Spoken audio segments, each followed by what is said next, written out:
Docteur Sophie Silcré-Grieux, est-ce que l'asthme se soigne? Mais oui, absolument. Le témoignage de votre auditeur, de Christian, est Oui. tout à fait éloquent. Il illustre bien l'idée reçue contre laquelle on veut lutter, que l'asthme est une fatalité et ne se soigne pas. En effet, il a raison, l'asthme se soigne. L'asthme peut avoir des causes et des composantes allergiques, c'est même fréquent. Et quand on prend en compte les facteurs aggravants de l'asthme, on arrive à bien améliorer, à bien traiter ces asthmes. D'où l'intérêt de consulter, de se prendre en charge, de se soigner. Et dans ces conditions, l'asthme n'est pas un handicap et l'asthme ne doit pas empêcher de vivre. Non, parce que ce matin, on disait que l'asthme ne se soignait pas. C'est vrai que l'asthme ne disparaît pas, c'est ce que vous voulez dire, c'est ce qu'on dit, docteur Sophie Silcré-Grieux.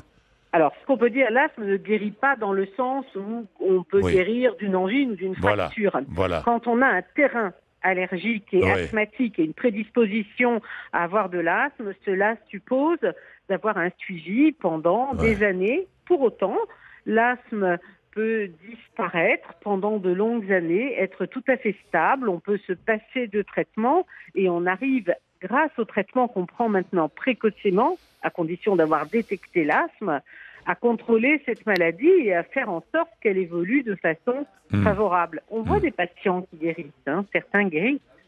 Docteur, j'ai envie de vous demander, on n'a pas fait de progrès dans les traitements. Bon, la désensibilisation, c'est très bien, mais non? Mais on a fait des progrès considérables. La prise en charge de l'asthme a évolué de façon majeure dans les 20 à 30 dernières années. D'une part, on maîtrise beaucoup mieux les traitements dont on dispose. On a des traitements inhalés qui fonctionnent très bien avec peu d'effets secondaires, peu ou pas d'effets secondaires. Et qui sont de plus en plus efficaces, c'est ce que vous voulez dire. Absolument, qui sont de plus en plus efficaces. On a fait de grands progrès aussi dans les techniques d'inhalation. Vous savez que les médicaments de l'asthme sont des traitements locaux, un peu comme quand on met une crème pour soigner l'eczéma. Et bien, dans le cas de l'asthme, on utilise de plus en plus des traitements inhalés qui permettent d'aller déposer dans les bronches des médicaments très actifs avec des procédés de plus en plus perfectionnés.